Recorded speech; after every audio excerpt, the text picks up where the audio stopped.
In today's Awake in the Spirit, I'll be sharing overcoming the flesh.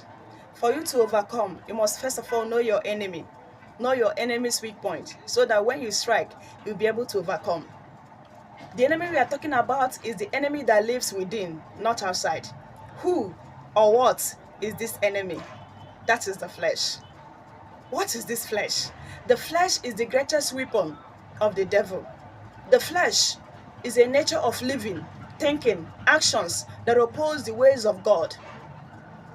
Whenever the Bible talks about this flesh or the old man, he's talking about the sin nature. In Romans chapter 8, verse 13, the Bible said, if you live according to the desires of your flesh, you're going to die. But if by the Spirit you put to death the sin actions, you will live. The death we are talking about here is not physical death.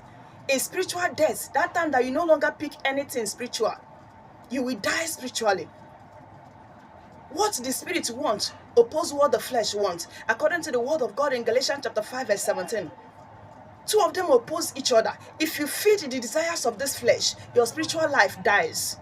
That is how they work. But it's left for you to choose whether you will live by the Spirit or by your flesh.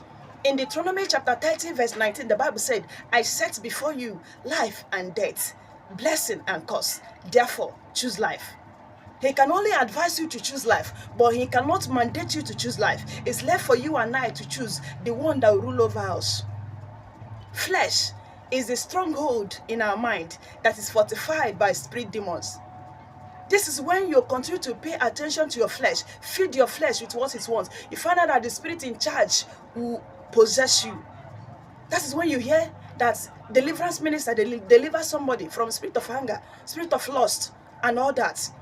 The spirit demon will now take charge of your life, and you no longer pick anything spiritual. You live a carnal life. Some people will go as far as bringing out their own doctrine. Some will say that once saved is saved for life. You don't need to do anything. Some people say righteousness is a nature. It's not an art.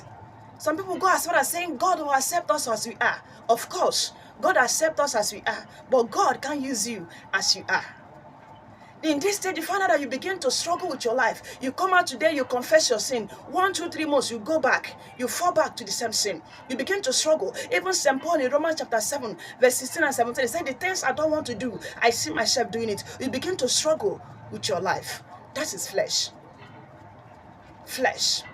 And for you to overcome this flesh, this is to know what flesh is all about. In my next video, I'll tell you how to overcome the flesh. I remain your sister, Sister Elochukwu Helen. God bless you.